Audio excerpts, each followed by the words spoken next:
Hey everybody, Athar this side. Welcome to गायन machine. और in today's video हम पढ़ेंगे पाइथन के अंदर वाइल लूप के बारे में।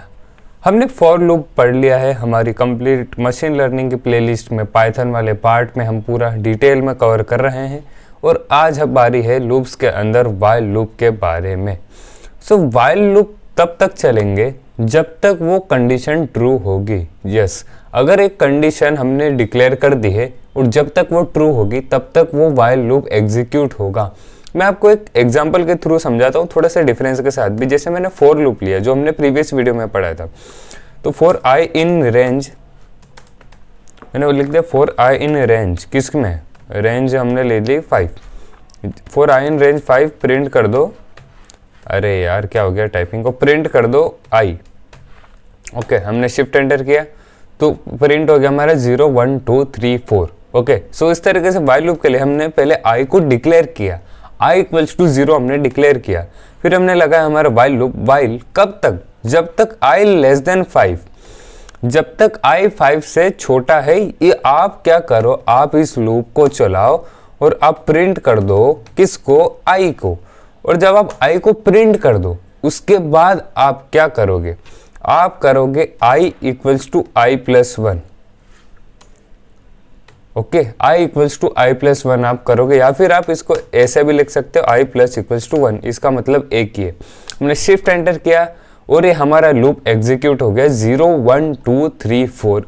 इसके लिए हमारा लूप चल चुका है। अगर मैं ये नहीं डालता, आई इक्वल्स टू आई प्लस 1 नहीं डालता, तो ये जो लूप है ये इनफाइनाइट लूप हो जाता है, क्योंकि हमने बताया नहीं कि कंडीशन की बंद कब होना है। ओके, सो ये एक तरीके का बहुत ही घातक हो सकता है आपके प्रोग्राम के लिए। अभी तो आप छोटा प्रोग्राम लिख रहे हैं, इसके लिए हम बहुत सारी चीज़ें यूज़ करते हैं। हम ब्रेक स्टेटमेंट वगैरह भी यूज़ करते हैं, वो आगे जाके हम पढ़ेंगे। सो आपको ये आइडिया हो ही गया होगा कि आई प्लस इक्वल्स टू आई 1 हमने कर दिया है, आई प्लस इक्वल्स टू 1।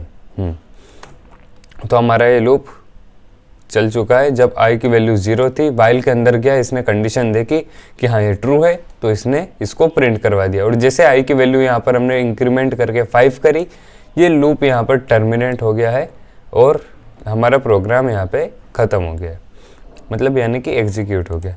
अब आप इसमें एल्स स्टेटमेंट का भी यूज़ कर सकते हैं, जैसे हमने फॉर लूप के अंदर भी किया था। जब ये हमारा प्रोग्राम रन हो जाएगा तो एल्स के बाद हम लिख देंगे प्रिंट लूप कंप्लीटेड, और हमने कर दिया शिफ्ट एंटर।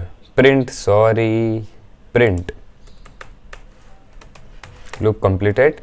और हमारा प्रोग्राम जैसे ही वाइल लूप में हमारी फॉल्स कंडीशन जाएगी, ये लूप के बाहर आएगा और एल्स स्टेटमेंट जो भी होगा वो एज इट इज प्रिंट हो जाएगा। ठीक है, अब हम देखते हैं वाइल लूप में ब्रेक स्टेटमेंट का हम कैसे यूज़ करेंगे। तो अगर मैं इसी में दे देता हूँ कि while print i equals to ये, अगर मैंने दे दिया इफ़, मैंने बोला कि अगर हमारा जो आई है वो 3 के बराबर हो गया तो आप क्या करो, आप ब्रेक कर दो प्रोग्राम को। जैसे ही आई की वैल्यू 3 हुई आप प्रोग्राम को ब्रेक कर दो। मैंने शिफ्ट एंटर किया तो अब आंसर आएगा 0 1 2 3। ओके, इसमें क्या गलती हुई? ओके, इंडेक्स में 1 से ले लेता हूँ तो आपको बेटर अंडरस्टैंडिंग होगी।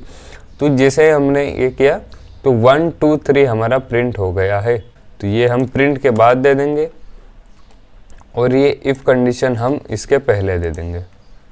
और अब हम लूप चलाते हैं तो आएगा 1 और 2, क्योंकि जैसे ही हमारा 3 आया इसने प्रोग्राम को बंद कर दिया। यहाँ पर 4 ले लेते, तो जैसे प्रोग्राम में 4 आएगा ये लूप टर्मिनेट हो जाएगा, इसका काम ख़त्म हो जाएगा। उसी तरीके से आप इसमें कंटिन्यू स्टेटमेंट का भी यूज़ कर सकते हैं। जैसे कि जब आई की वैल्यू 3 हो गई, हम ब्रेक की जगह लिखेंगे कंटिन्यू, और हम यहाँ पर आई प्लस इक्वल्स टू 1 दे देंगे और हम भी इस प्रोग्राम को चलाएंगे। जैसे ही इसने आई की वैल्यू 3 दी है, इसने, अरे यार, तो ये अभी एक एरर शो कर रहा है क्योंकि हमने इंक्रीमेंट बाद में लगाया था कंटिन्यू के। और ये ब्रेक हटा देते हैं, i plus equals to 1 and shift enter. तो 1 2 और जैसे 3 आया इसने लूप को कंटिन्यू किया और उसके बाद लूप का एग्जीक्यूशन हमारा कंप्लीट हो गया। तो ये था हमारा वाइल लूप में कंटिन्यू का यूज़ करते हुए इफ एल्स का यूज़ हो गया और सिंपल हमने वाइल लूप समझ लिया। So that's all about the while loop in Python. So if you love this video please make sure to like, meet you in the next video जब हम पढ़ेंगे फंक्शंस के बारे में। Okay, done.